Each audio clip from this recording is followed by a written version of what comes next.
energia renovável para as empresas. Para compor esse painel, convidamos Fabiana Birra, gerente jurídico ambiental da Anglo-América e executiva ISG.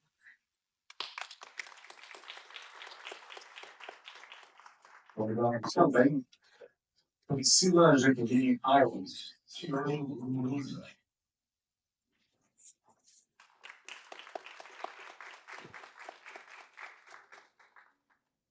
e para mediar este debate, convidamos Marina Meyer Falcão, sócia do Marlins Advogados.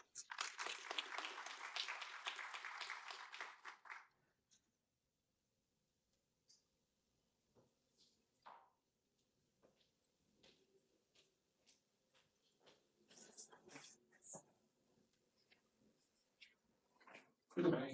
Inicialmente, vamos ouvir as considerações da mediadora Marina Meyer Falcão. Muito obrigada. Bom dia a todos e a todas. Um sucesso no nosso evento. Que Deus nos abençoe.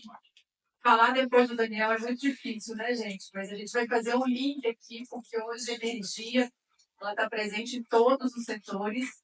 Eu queria convidar mais uma pessoa ao palco aqui conosco, que é o Marco Aurélio, da empresa SEMI, e ele vai falar do lado S do ISD, sobre energia limpa e renovável, que a gente colocou no projeto social, que é o Hospital da Baleia. Então, por gentileza, Marco Aurélio, você vai falar.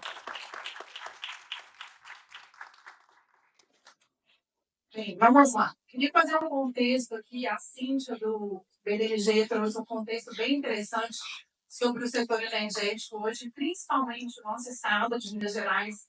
Ele tem muito a nos oferecer nessa área de energia, né? Não somente o nosso governador Zema, com o Net Zero, o nosso Banco de Desenvolvimento do BDG, assim como todas as áreas. Minas Gerais, gente, foi pioneiro lá atrás. Ela citou aqui a energia solar fotovoltaica com a geração distribuída. Então, inclusive, a gente antes era conhecido por ser a caixa d'água do Brasil, hoje a gente é conhecido por ser também a caixa solar. E com isso, a gente também fala de um tema super importante, que é a energia solar, energia limpa, renovável e social, e que trouxe também, através da geração distribuída, que é a Lei 14.300, eu sempre conto isso em todas as minhas palestras e eventos com muito orgulho, que eu fiz parte da elaboração dessa lei, e hoje é uma lei federal, junto com o nosso deputado mineiro, que é o deputado Rafael de Andrada, e ela trouxe também desenvolvimento econômico, não somente para o nosso estado de Minas Gerais, como para o Brasil inteiro. A Cíntia citou aqui, se não me engano, um dos municípios mais baixos, que tinha o menor índice de DH em Minas, que é o norte de Minas hoje, e era Janaúba, inclusive com a chegada da mineração e depois com a energia solar, esse município se tornou próspero. Então, a energia solar, que também é parte aqui do nosso painel, ela trouxe desenvolvimento econômico, social, limpo e renovável. E eu acho que isso é muito importante a gente trazer para o nosso contexto também. A energia hoje, trazendo aqui o tema do nosso painel, né, que é energia inteligente e oportunidades de negócio em energia renovável para as empresas. Ela aborda diversos campos, não somente na parte da energia solar, de energia eólica, né, o Léo da Equinox trouxe aqui projetos de energia eólica no norte de Minas. Depois a gente vai falar um pouquinho também o que o setor elétrico hoje atravessa com problemas de geração de energia, excesso de geração de energia, principalmente eólica está passando por esse problema, solar também. A gente vai falar um pouquinho sobre isso. Mas é importante também a gente trazer as outras fontes e as outras tecnologias de energia. Então, hoje se discute muito sobre a questão do armazenamento de energia. A gente vai ter esse ano, em 2025, 2 leilões super importantes no nosso governo federal, que é o leilão de armazenamento de energia e o leilão de reserva de capacidade. Já estamos estudando essa parte regulatória, que é muito importante para todas as empresas que a gente atende lá no Mamute Advogados. Temos também a questão do hidrogênio verde, que é muito importante. Minas Gerais tem um hub de hidrogênio verde, junto com a Secretaria de Desenvolvimento Econômico, com o PDMG, com a agência Investe Minas. Trabalhamos em diversos projetos de hidrogênio verde também lá no escritório. A questão das cidades inteligentes, né, está super aliada com esse tema do meu painel, que são as redes inteligentes de energia, os novos medidores, as smart cities, smart grids. A gente vai falar sobre isso também na parte da gravação.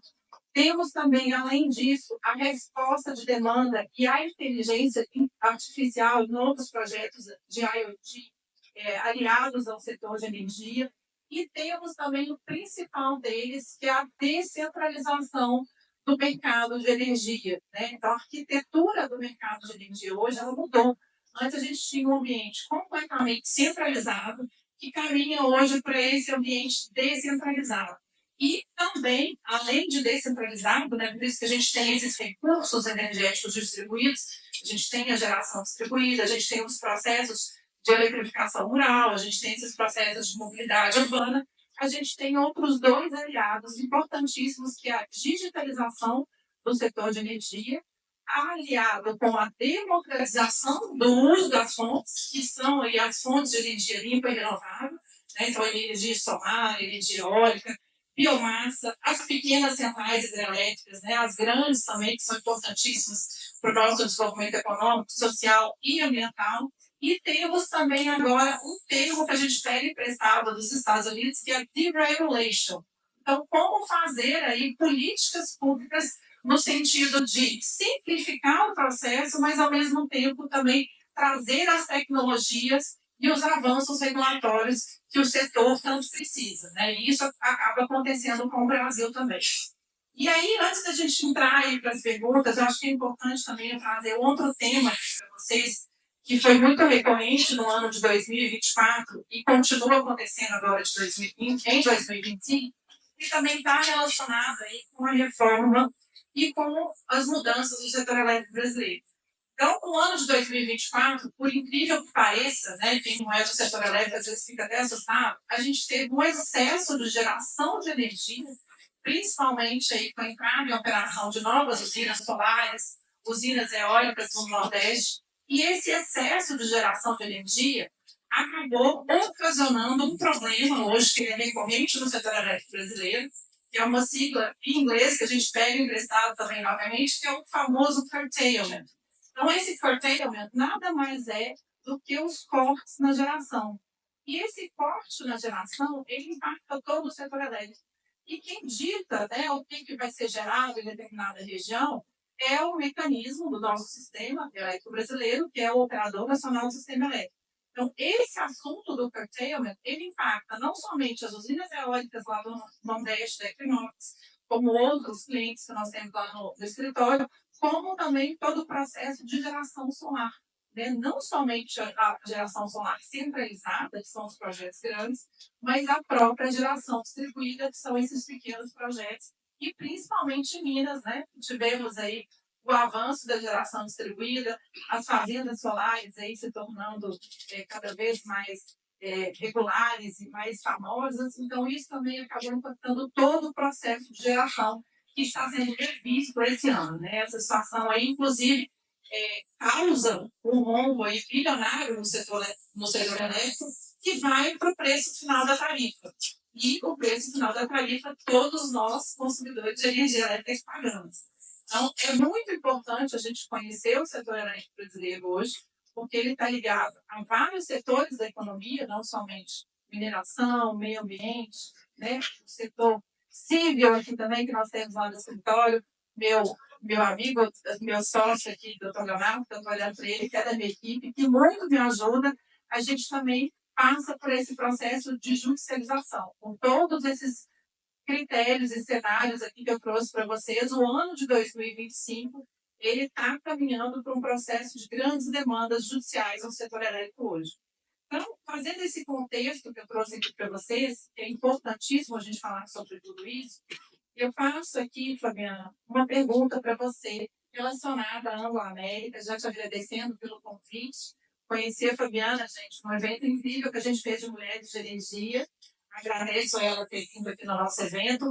E eu queria que você contasse para a gente um pouquinho, Fabiana, como que a Anglo-América hoje está inserida dentro desse contexto das práticas da energia inteligente, né? Tem o Future Smart Mining aí, como que ele está E como que o contexto de ESG ele é tão importante para a empresa, eu sei que vocês praticam, relacionada a essa questão da energia inteligente, por favor.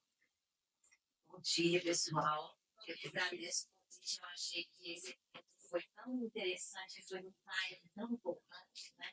Ele disse aí a aplicação da lei da dotação que regula, né? E o sistema aí de mercado de carbono, né? Eu acho que achei super interessante. Vocês foram muito felizes assim, nos temas escolhidos para debate, o mais atual possível. Então, antes eu queria só fazer uma provocação aqui para vocês. É o seguinte, eu queria propor que vocês imaginem aí a África do Sul. Quando eu falo assim, África do Sul, o que vocês pensam? Né? Coloquem na cabeça de vocês e eu vou explicar por que eu estou fazendo essa provocação. Quando a gente fala em África do Sul, todo mundo pensa logo de cara naquele país ensolarado, né? Geralmente ou no safari ou aquela velha imagem assim, daquela árvore, aquele sol intenso no fundo. Né? No entanto, a África do Sul sofre com problemas diferentes. Né? Existe um problema tão sistêmico lá que diariamente você tem que ter um aplicativo, porque eles dividem, cada bairro tem uma baixa, tem uma falta de energia no período do dia. É uma loucura isso. Né? E por que eu estou trazendo isso aqui para vocês? Para a gente ver e para provocar o seguinte, que às vezes o potencial de um país, né, o potencial que a gente tem, não se traduz numa realidade fática. Então, por exemplo, lá, por que tem esse problema do apagão? Tem esse problema do apagão porque a concessão lá de energia concessionária é totalmente centralizadora, né? Não tem investimento consistente em energias alternativas. Gente, eles podiam ter toda a casa lá, podia ter energia solar, e não ter apagão para ninguém. Né? Por que não fazem isso? E aí isso vem, a gente trazendo esse contexto aí do Brasil, eu acho que a gente tem agora uma enorme oportunidade, porque o país também é um país rico em recurso natural. Né? A nossa matriz energética é limpa, gente. Né? Praticamente 80% vem da hidrelétrica. Né? Como você falou, tem uma superprodução de energia, né? A energia solar, energia eólica, né? Então, assim, a gente tem um potencial muito grande na mão. Se a gente juntar isso com esse mercado de carbono que estava surgindo e está linkado com o ISD. Olha só como que a interface das coisas ela existe e a gente tem que conectar esses pontos para que a gente realmente faça uma diferença, né? Na vida das pessoas, seja essa diferença pequena ou grande. Então, eu acho que essa lei, eu queria só contextualizar um pouquinho antes de entrar aí no detalhe da Anglo-América. Essa lei que foi publicada em dezembro, ela é muito interessante. Né? Ela cria um sistema, um mercado, né? E ela cria ativos financeiros. Então, a lógica é, quem emite menos, quem elimina, quem reduz ou quem não emite, ela vai ter uma cota, um crédito. Ela vai poder usar isso de alguma forma. E quem não consegue fazer isso, seja em qualquer atividade emissora, né,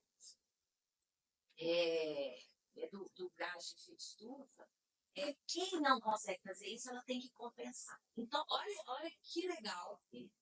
O governo ele vai colocar um limite, né? Essa lei ela vai ser regulamentada, mas ele vai colocar um limite. Na lei ela já cita lá emissões acima de 10 mil, emissões acima de 25 mil, cria obrigações diferentes para cada um desse tipo de fonte emissora. Mas ela vai criar, então, um sistema onde, através de uma metodologia consolidada, mas você foi falado isso, que ainda não existe uma regra objetiva, precisa, nós estamos usando aí o que a academia melhor nos ensina, né? Ela vai usar essa metodologia para que as empresas tenham certificados ou consigam cotas. O próprio governo, ele vai fazer um leilão, ele pode fazer um leilão dessas cotas, desses mercados, fácil. A gente não sabe ainda como vai ser isso. Mas por que esse evento é interessante nesse momento? Porque o time é agora mesmo. De 1 a 2 anos, a gente vai ter essas regras mais claras. E aí, esse é o momento da gente entender que a hora é agora da gente pensar onde a gente pode, de fato, ter o ISD com o nosso DNA, como o Léo falou mais cedo.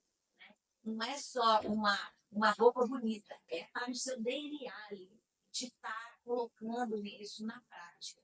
Então, é a hora da gente realmente avaliar todas as iniciativas que a gente tem dentro das nossas indústrias, seja essa indústria pequena ou grande, né? Nós estamos falando aqui de médio porte, estamos falando de grande porte, de colocar e de reavaliar toda a nossa cadeia para ver onde que a gente pode otimizar as nossas atividades e ajudar e esse grande objetivo que o Net Zero está falando aqui, o Brasil até 2050, o Net Zero, que é uma meta extremamente desafiadora, né? Eu acho que a maioria das nossas atividades emite um gás de efeito estufa. A gente tem que ter cuidado, né? É o ônibus, alguém falou mais cedo aqui, é o ônibus que a gente vai, é o carro que a gente anda, enfim, todas as produções, todas as atividades produtivas, de uma certa forma, elas têm esse viés de emissão. Agora, nós estamos diante de oportunidades, que, por exemplo, a energia eólica não tem isso, né? Ela praticamente é impacto zero. A energia solar também. Temos um pouquinho de impacto hidrelétrico, você tem que ter uma barragem. Mas peraí, né? Olha só, então, o Brasil é uma grande potência. É uma grande potência. Nós estamos aqui diante de oportunidade de negócios. Por quê? Porque lá fora, mas você foi falando aqui do efeito de uma atividade aqui que teve um reflexo na Europa. E é isso, lá fora eles vão estar desesperados por negociar conosco, o Brasil, créditos de carbono, porque eles não têm como diminuir, eles não têm como eliminar a emissão, e eles vão ter que compensar de alguma forma. E esse potencial está aqui agora. Né? Então, eu acho que o setor de energia, ele tem uma grande oportunidade pela frente. Está superproduzindo, vamos transformar isso em certificado. Vamos começar a negociar isso. Né? E vamos ganhar dinheiro ao mesmo tempo que estamos fazendo o bem, equilibrando sendo de fato assim, sustentável, né? No sentido genérico da palavra, como ele foi inicialmente criado no passado. Então é um pouco disso. Lá na Anglo, entrando mais assim, especificamente na sua pergunta, eu acho que hoje estou na Anglo América, né? A Anglo tem sim uma série de iniciativas, ela vem pensando nisso já há bastante tempo. Né? Então, a gente criou aí as novas tecnologias, contratando pessoas técnicas super focadas, né? Que tem como prioridade pensar somente nisso, para ver as oportunidades que a gente tem. Então, a gente tem sim, hoje a gente tem energia de parceiro, né, da energia eólica do Rio Grande do Norte, né, a gente compra energia de Piracora, né, no norte de Minas, na nossa produção, energia solar, né, e isso tudo para alimentar as nossas operações. E isso ajuda a equilibrar também essa necessidade, né, esse equilíbrio energético, de uso da energia aqui em Minas. Então, essa é uma das nossas energias, mas a gente tem dentro do âmbito do SG muitas outras iniciativas. Né? A gente agora, por exemplo, a gente está desenvolvendo, a gente está usando a escória, e no mundo da mineração, a escória é uma questão, né? Que é aquele material que não tem o minério que a gente precisa, e também ele está lá e a gente não sabe o que faz com ele, a gente tem que guardar, tem que preocupar a segurança desse material. Então a gente está tentando otimizar esse material, pegar essa história, transformar em fertilizante. E esse fertilizante, ele vai ser aplicado numa agricultura específica. E essa agricultura, ela absorve o carbono, e com isso a gente vai certificar e vender créditos de carbono. Olha que interessante, né? Resolve dois problemas no endereço, uma cajanada só, né? Você mata dois coelhos.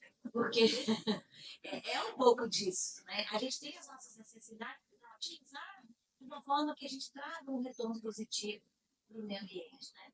Então, tem esse tipo de iniciativa. A gente tem, sim, o Smart Mine, que a gente, pensando até na questão da fadiga operacional, que é um pouco do S, né? Desse cuidado aí com o nosso funcionário. Hoje a gente tem tratores que eles funcionam de forma remota. Né? Não tem uma pessoa lá, ainda temos pessoas assim, mas a nossa mineração, ela também, ela tem, é guiada, né? Uma pessoa que fica em segurança dentro da área operacional, colocando um caminhão que é praticamente um robô que faz e obedece os comandos. Então, iniciativas em várias frentes. Né? E eu acho que é isso que a gente precisa pensar. E é isso que a gente precisa fomentar. Não importa se essa iniciativa é pequena, o Léo falou isso mais cedo, eu achei muito interessante, porque eu provavelmente pedi. Podem ser pequenas coisas. Por exemplo, a gente fez um grande acordo de recentemente no ano passado, de forma planejada, um loteamento futuro que vai acontecer em Conceição do Mato Dentro e região. Então, as casas do futuro pensamento, né, na área de destino, elas já vão ter todas as energias solar. E não é só isso. Mas, por exemplo, as pessoas que vão estar sendo encaminhadas para a área rural e que tem poço artesiano, a gente também vai colocar placas lá.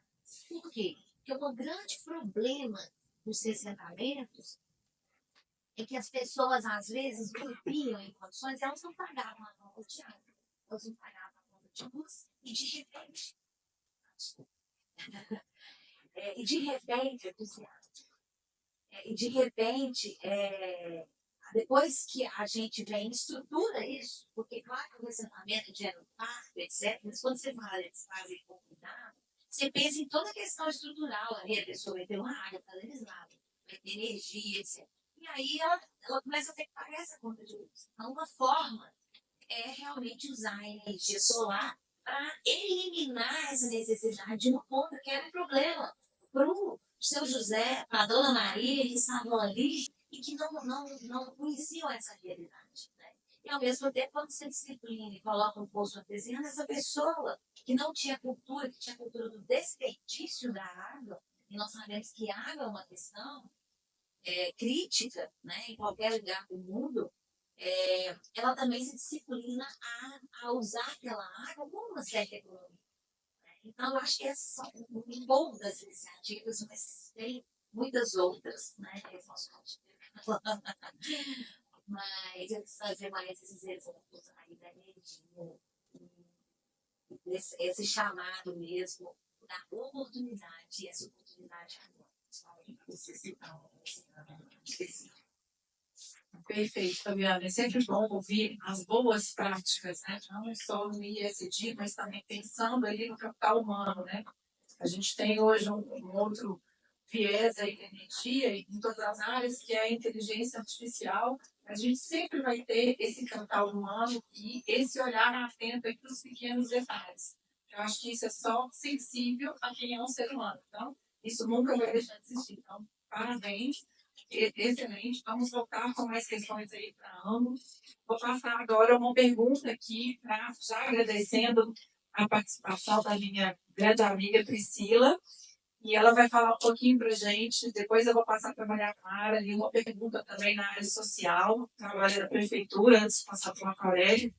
Eu queria entender hoje, Priscila, como que a Lusa Group, que é um grupo português que veio para o Brasil aí com vários funcionários, com uma logística incrível, não só de gestão de pessoas, como você desenvolve isso muito bem, né? O capital humano sempre é muito importante, com novas tecnologias, e como também que vocês hoje estão pensando de maneira diferente como reduzir o seu custo de energia dentro da sua empresa. Então, mais cedo eu estava conversando com ela aqui, dando até um spoiler para vocês. Ela já vai fazer um serviço com o Manute Advogados para a gente fazer uma proposta para ela migrar para o mercado livre de energia. Ela nem sabia que tinha essa possibilidade de ter um outro ambiente de contratação de energia. Aí, só fazendo um parênteses, um gancho aqui, pessoal, isso a gente faz para os nossos clientes lá no escritório, está aqui a Michelle da BNA Ambiental, um abraço para você. Vou mandar um abraço para todo mundo, viu, Daniel? Cristina, para pai, para mãe, para tia Carol, minha amiga que está aqui, Laudiene, para completar todo mundo, para poder acordar na plateia também.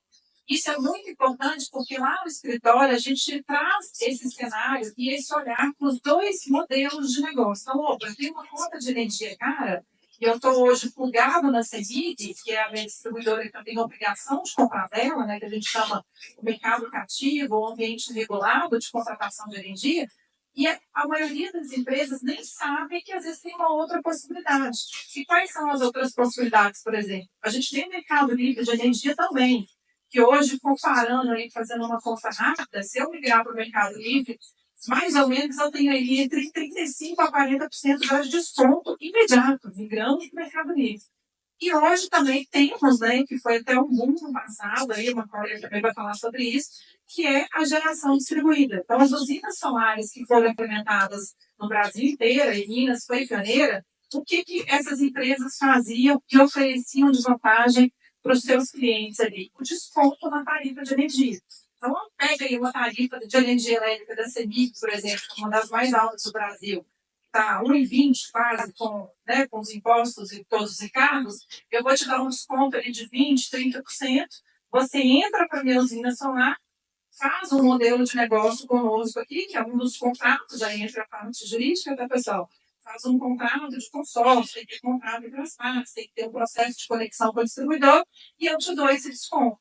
Então, isso também era feito. Só que a geração distribuída, porque muita gente às vezes confunde ou não sabe, ela está dentro do mercado regulado. A gente só tem dois mercados de energia no Brasil: o mercado regulado e o mercado livre, né? Ou o ambiente de contratação regulada, que a gente chama ACL, e o ambiente de contratação livre, que é o ACL.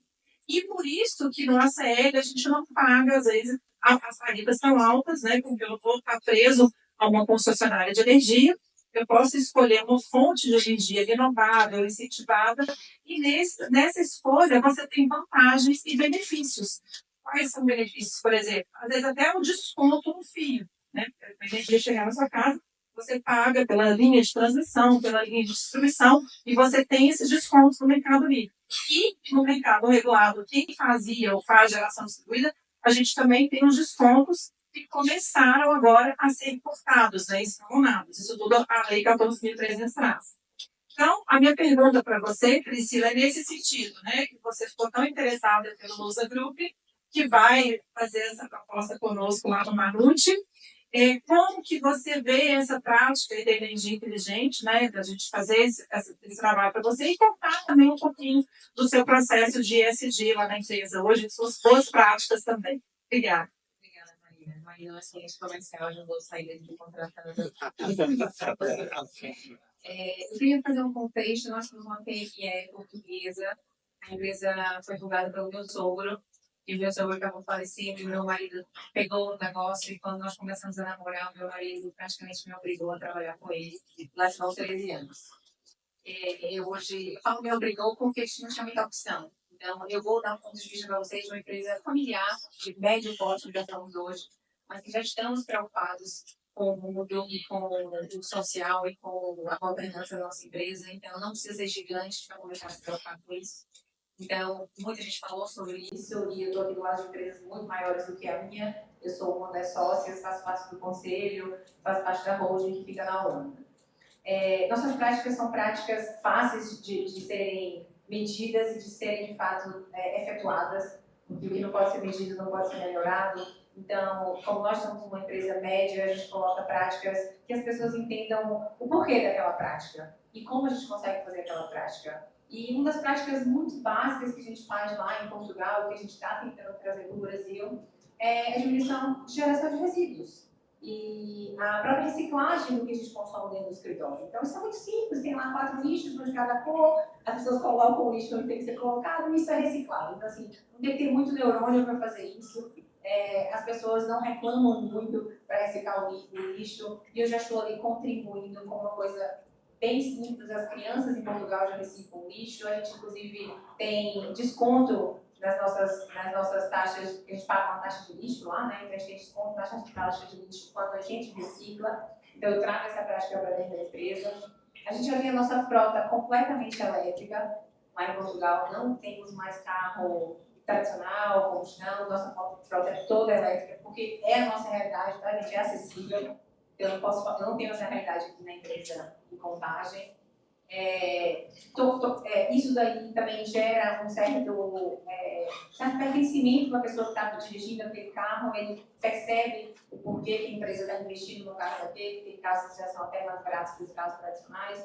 Ainda é difícil de abastecer, de carregar energia, às vezes a gente está na estrada, mas tem um porém, tem um propósito. Então, eles já entenderam esse propósito, porque os carros elétricos, temos orçamento para isso, claro, aqui ainda não conseguimos. Então, a parte do environment, é isso que a gente faz, são treinos e diretrizes muito básicas, mas que a gente temos conseguido fazer, sobretudo pedir, porque a gente tem objetivos, são certificados pela Lei 9001, então temos objetivos. A partir de 2026, as empresas não cotadas na Bolsa já passam a ser obrigatório lá em Portugal que os relatórios financeiros tenham também os relatórios de ESG.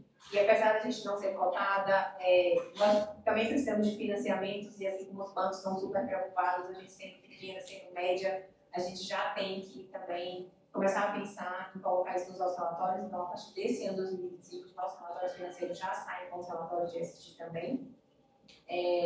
Os bancos, e a gente, como a gente fornece para grandes montadoras, nós somos hoje o maior player aqui no Brasil, South America, de mão de obra altamente qualificada. O que é que nós fazemos? Nós terceirizamos mão de obra altamente qualificada, muito voltado para a área automotiva, ou seja, a Fiat hoje tem 800 funcionários nossos lá dentro, que são normalmente projetistas de peças plásticas, ou projetistas de alguma peça que está dentro do carro. Ele desenha a peça, a gente não produz nada, então nosso compromisso não é com não temos indústria de nada, a gente só faz o projeto, nossa mão de obra é intelectual, e a gente entrega isso para grandes montadoras, como a Fiat, a BMW, a Ford, o Grupo Rossi, que se uniu com a Nissan, com a Renault.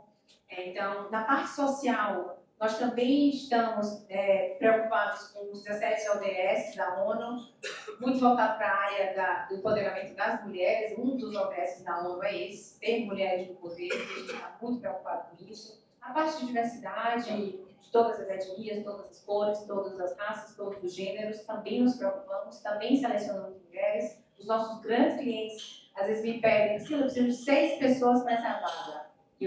Enfim, a equipe de recrutamento enviou as 6 pessoas e, infelizmente, são 6 homens, porque na área da engenharia mecânica tem muito homem, e ele disse, eu não posso te contratar, eu preciso de 6 mulheres.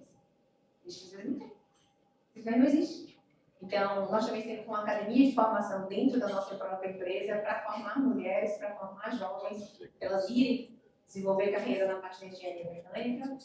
Então, a parte de diversidade, a parte de mulher, a parte social, nós também somos muito preocupados por ajudar obras sociais locais, mas já ajudamos instituições locais, aqui já ajudamos também a Olhar de Bia, que trabalha muito com a parte da academia, da parte da carreira, ela tem um projeto chamado Alicerce. E na parte da governança, basicamente, nossa preocupação é com o controle dos riscos dos investimentos. Nós também queremos investidores no futuro, queremos talvez sermos comprados por outros grandes players. Nós somos uma PME e assim como nós temos 1.200 funcionários, os grandes têm 80 mil, 50 mil, então provavelmente eles não conseguem abrir mercado no Brasil, porque apesar de ser eu sou brasileira, meu marido é estrangeiro, então o Brasil não é para amadores, todo mundo sabe. Os estrangeiros aqui muitas vezes são engolidos pelo jeito de ver, pelo jeito de conduzir os negócios. Então, meu marido foi muito sortudo de encontrar uma baiana na vida dele para conseguir aprender a cultura e trazer um negócio muito voltado para essa parte de cultura local. E principalmente também na parte de transparência dos processos, a gente também mede essa transparência, nós não temos investidores ainda, mas quando isso vier a acontecer, isso já está sendo medido e controlado. Essas são as nossas práticas, como eu disse, nós não somos gigantes, nós conseguimos fazer. Eu sou muito apologista de que começa pequeno, controla pequeno, faz uma matriz pequena de competências, vê onde é que a pessoa pode fazer, e só os fatos de ajudar uma creche, ou às vezes um projeto, ou às vezes comprar um carro, carro elétrico, se puder, te ajuda bastante. Muito obrigada. E é isso. Você tem que falar da parte da conta de energia, que eu de fato não sabia desse mercado livre. E tenho total interesse em conhecer, sobretudo pela economia, né, gente? Então, quando a gente fala em economizar 40% num negócio, faz grande diferença nas nossas mãos. Marina, por favor. Muito obrigada, Priscila. Vou cobrar e esse é o nosso próximo trabalho. Obrigada, querido. Vou passar a palavra agora para o Marco Aurélio, e ele vai contar para a gente um pouquinho de todo esse processo do ESG e do ESG, principalmente o último case nosso, que é também um case de sucesso lá no escritório, que envolve a negociação da área de energia com a área civil, que está aqui, o doutor Leonardo, meu sócio, toda a equipe dele brilhante, o Pedro e todos os demais meninos aqui. E a gente fez uma negociação inédita, porque o Marco Aurélio, pessoal, instalou uma usina solar no Hospital da Baleia e 4 anos de negociação, de pagamento, de equipamentos, de mobilização de containers. Então, resolvemos isso esse ano, graças a Deus. Então, além de ser um projeto social, teve aí, contou com o Manute Advogados, essa parte de consultoria. Conta pra gente um pouquinho dessa experiência e da sua experiência lá no Houston também, nos Estados Unidos, né, lá em Houston, e comparando que o sistema lá nos Estados Unidos, pessoal, nessa parte de GD, que é a usina do Marco Aurélio de geração distribuída, ele é um pouquinho diferente do nosso. Lá eles fazem o net metering, que não é o sistema de compensação de energia elétrica, que é o nosso sistema aqui de GD. Então, ele vai comparar um pouquinho desses dois mercados regulatórios e contar essa experiência social para a gente. Obrigada, Marco Aurélio. Obrigado, Marina. Obrigado pela oportunidade, pelo convite.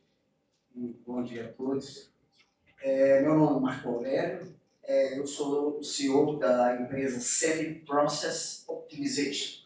Nossa origem, só para dar uma contextualizada, eu sou engenheiro de Minas, com mestrado em simulação de processo, essa coisa toda, mas com o passar dos anos você expande as áreas de atuação. A nossa empresa é uma empresa com muito forte atuação na mineração no Brasil e no mundo todo. Temos projetos em vários países já, e como a Marina falou, um braço, né, um escritório em Houston, e está crescendo agora. E nesse meio tempo, a gente, olhando a sigla ESG, os preceitos e a cultura desse movimento é quase que um DNA, é uma cultura da nossa empresa desde a origem, né? Que a SEMI, nosso lema é otimização de processos industriais e de forma estática e dinâmica. Estática e dinâmica, o estático é estudar, identificar gargalos, identificar fraquezas e otimizar, né? E a otimização sempre ela resulta numa eficientização, eficiência. E a eficiência traduz sempre, quase na totalidade das vezes, em eficiência energética. E, por outro lado, a outra otimização dinâmica se refere à otimização, o controle dos processos, controle de forma inteligente. Então, a gente adotou 30 anos atrás o APC, Advanced Process Control, que são técnicas de inteligência artificial, e no passado a gente era profeta do deserto, ninguém entendia, todo mundo achava uma loucura. Hoje não, já está mais corrente, todo mundo já fala a linguagem das técnicas de controle, e a gente tem atuado aí nas grandes corporações, na Anglo, tem um case muito interessante na Anglo América do nióbio em fosfato, que ela vendeu para os chineses, mas antes dela vender, ela necessitou de agregar valor à empresa.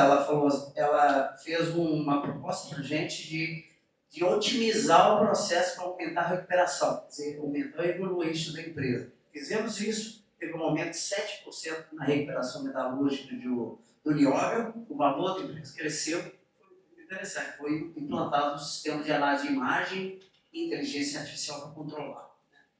Bom, fazendo essa contextualização, a SEMI ela enxergou que a área solar é interessante. Então, nós criamos uma divisão que chama OptiPower Energy Solutions, que é exatamente lança a mão da área que foi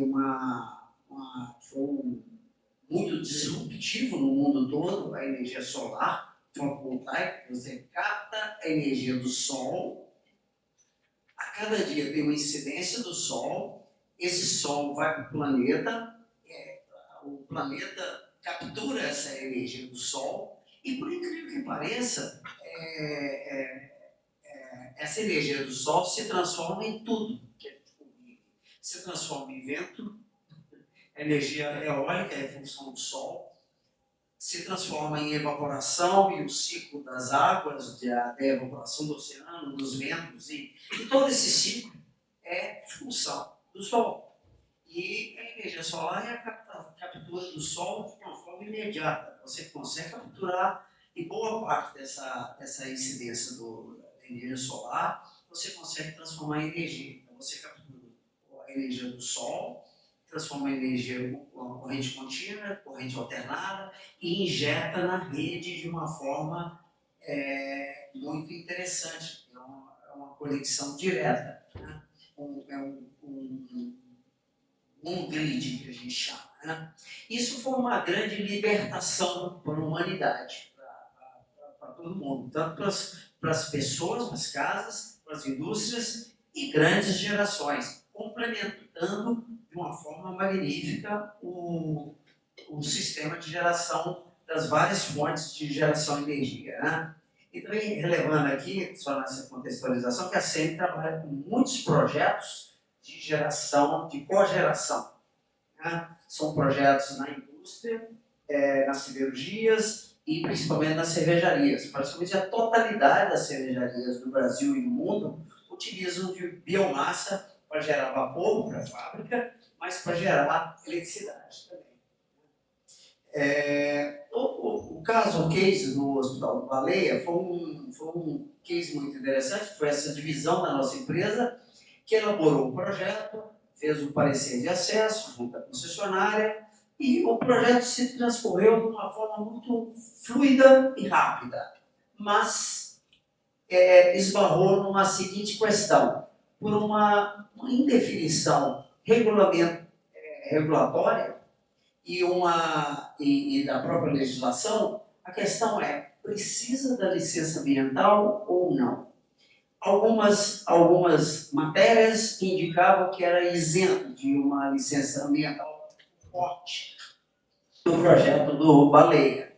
O projeto em si foi um projeto com uma concepção, com uma pegada bastante social, muito ligado ao ESG, e foi feito então um projeto que era uma geração que tornaria o hospital autossuficiente de geração energética, gerando economia e um projeto sustentável. Contudo, com essa confusão, o hospital com um foco na gestão do próprio negócio ficou bastante apreensivo em tocar o projeto sem a licença ambiental. E o problema foi incrível. Eu participei das várias reuniões dos vários órgãos. Ninguém tinha coragem de falar assim: ok, pode implantar, que está garantido. Não tem nenhum impedimento. Porque a lei não era clara, a regulamentação não era clara nesse ponto, gerou insegurança. O projeto foi arrastando com equipe. Projeto concluído, equipamentos comprados, suportes, placas, inversores, cabeamento, tudo, absolutamente tudo. Tivemos que acondicionar isso em containers marítimos, vários containers, mais de 10 containers grandes, e está hoje parado. Então a gente fez esse trabalho com a Marina para a gente dar um rumo para esse projeto. E é emblemático, porque foi um projeto com um teor bastante interessante na pauta energética, mas não deu certo. Então seria assim, um ESG negativo, vamos dizer assim. Vale a reflexão, né? É isso aí. Estou aberto aqui para aprofundar no tema. Deixa eu só fazer um parênteses aqui. Muito obrigada, Marco Aurélio. Esse aspecto que você tocou é extremamente importante, porque na época eles ficaram em dúvida, pessoal, se o licenciamento ambiental ocorreria via licenciamento municipal, e aí depois eu vou linkar aqui com a Maria Clara, que é secretária adjunta de meio ambiente da prefeitura, e hoje ela está na área de animais, como subsecretária, e vamos depois, vou chamá-la aqui bem rapidamente, porque a gente vai fazer o projeto social depois de alguma instituição de animais para ela indicar, mas eles ficaram com essa dúvida. Até o nosso sócio aqui da área ambiental, que é o Diego, se seria um licenciamento via municipal ou estadual. Diego, conseguimos resolver essa questão. Os equipamentos, né, por ser uma fundação que envolve sócios, né, um hospital, né, renomado, o Hospital da Baleia, que é o nome aí de marketing deles, né, que é a Fundação Benjamin Guimarães, da família Guimarães, resolvemos essa questão ambiental, resolvemos a questão negocial também do Batoré, não montaram a usina ainda, não chega a ser um ISD negativo, mas a parte social e a parte civil, que era o que a gente tinha que dar a solução para vocês, o escritório Marronde, graças a Deus, resolveu. Aí se eles vão construir ou não uma outra etapa. Fomos depois, posteriormente, na secretária Marília, estadual de meio ambiente, o Diego sabe que ele fez parte lá atrás como superintendente da Supran Central, e resolvemos a questão ambiental. Se eles vão continuar o projeto e construir a usina, não, aí é outra etapa. Resolvemos a nossa parte, graças a Deus. Dito isso, pessoal, as meninas estão ali me chamando a atenção em relação ao horário, eu queria só chamar a Maria Clara, bem rápido, o branco protocolo aqui, porque nós vamos fazer depois essa entrega aí para essa instituição de animais que ela vai indicar. A Maria Clara, super aqui, por gentileza, querida. E explica um pouquinho do seu trabalho lá na prefeitura hoje, que ela é secretária adjunta, e vamos fazer esse projeto social em uma instituição que ela vai indicar para a gente. Obrigada. Bom dia, eu prometo ser breve, mas eu não posso deixar de fazer propaganda da minha cidade, da nossa cidade. Belo Horizonte foi a primeira cidade a colocar toda a iluminação de LED, a primeira capital no Brasil. E ontem eu estava até passeando pela Bandeirantes, onde a gente cidade estava muito escura. E todo mundo reclama com a gente. Ah, vocês colocaram LED, mas ninguém está enxergando nada. A sala ficou crescendo. Eu falei assim, gente, deixa eu chamar a Marina para conversar com o prefeito. E foi a última agenda do prefeito Fuad, foi com a Marina. Logo depois ele internou e chegou a falecer. E ele firmou um acordo com ela de fazer um grupo de estudo dentro da Prefeitura de Belo Horizonte sobre energia, meio ambiente, e vai ser coordenado por ela, agora também, pelo âmbito de advogados, e agora vai ser tratado com o Álvaro, porque realmente, assim, precisa, meio ambiente é tudo hoje em dia. A gente já tem que ser um verde para fazer parceria com empresas, parcerias públicas privadas, e a gente oferece desconto na dívida ativa, inclusive de impostos, para empresas que queiram ser nossas parceiras. E a Marina, se Deus quiser, vai administrar isso no novo mandato agora.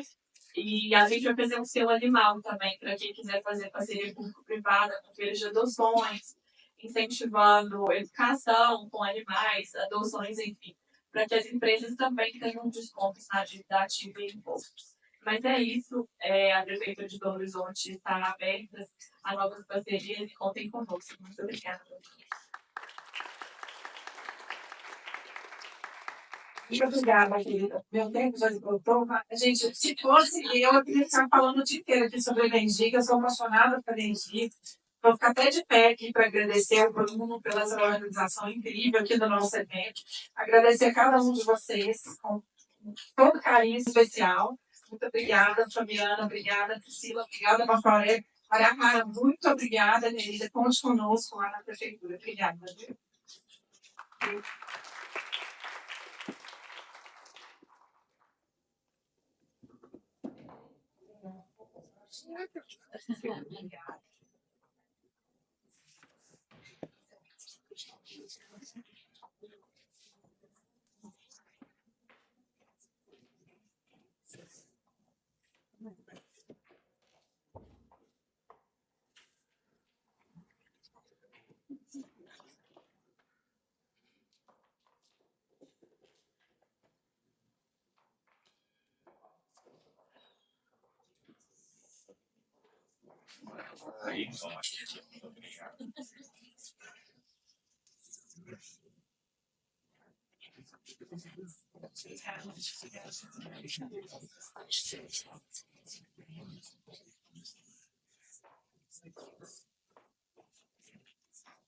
Nossos agradecimentos aos integrantes deste painel pela participação. Vamos então ao nosso terceiro painel.